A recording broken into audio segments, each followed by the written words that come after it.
Welcome to எண்ணும் எழுத்தும்.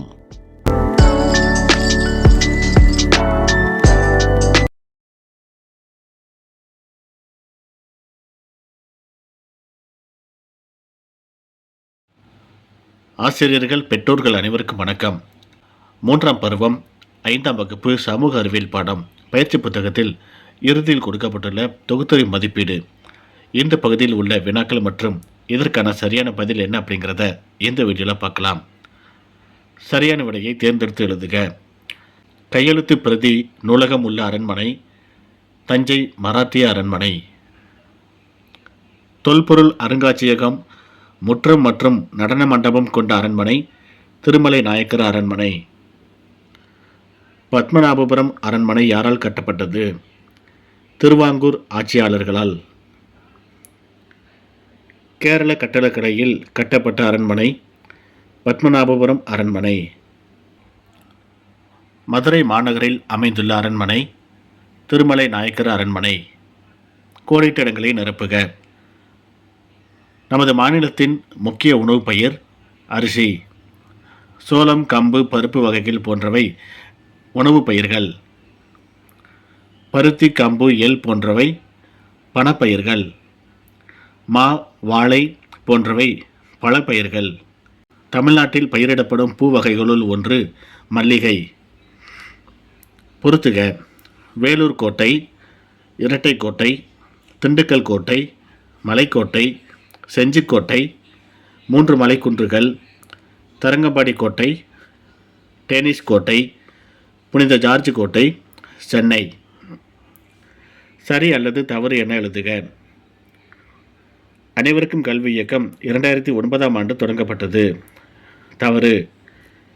இலவச மதிய உணவு திட்டம் முதியோர் கல்வியை ஊக்குவிக்கிறது. தவறு.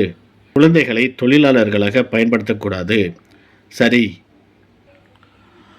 6 முதல் 14 வயது வரையிலான குழந்தைகளுக்கு கட்டாய கல்வி அவசியம். சரி. ஒருங்கிணைந்த பள்ளி கல்வி என்பது மழலையர் கல்வி முதல் 12ஆம் வகுப்பு வரை ஆகும். சரி. வேறுபட்ட ஒன்றினை வட்டமிடுக. கீழே கொடுக்கப்பட்டுள்ள அந்த தொகுப்புகளில் வேறுபட்டதை கண்டுபிடிக்க சொல்லியிருக்காங்க. ஃபஸ்ட்டு பாருங்கள், மாம்பழம், சாமந்தி, சோளம், ரப்பர், தேங்காய். இது எல்லாமே வேறுபட்டுக்குது. அவைகளுக்கு நம்ம வட்டம் போட்டிருக்கோம். குறிப்பினை படித்து கோட்டையின் பெயர்களை எழுதுக. குறிப்புகள் கொடுத்துருக்காங்க. முதல்ல பாருங்கள், 5 மகால்கள் வேலூர் கோட்டை, கனரக பீரங்கிகள் திண்டுக்கல் கோட்டை, ஆனைக்குளம் செஞ்சிக்கோட்டை, சரிவக வடிவ அறைகள் தரங்கம்பாடி கோட்டை, ஆங்கிலேயருக்கு எதிரான முதல் கிளர்ச்சி வேலூர் கோட்டை. பத்தியை படித்து வினாக்களுக்கு விடையளி அப்படின்ட்டு கீழே ஒரு பத்தி கொடுத்துருக்காங்க. இந்த பத்தியை குழந்தைகளை வாசிக்க சொல்லுங்கள். அடுத்து வரப்போகிற கேள்விகளுக்கு இதில் இருந்தால் விடைகள் கண்டுபிடிச்சி எழுதணும். முதல் கேள்வி, காவியா கண்காட்சியின் மூலம் மொத்தம் எத்தனை வகையான வேளாண்மைகளை அறிந்து கொண்டாள்? 4.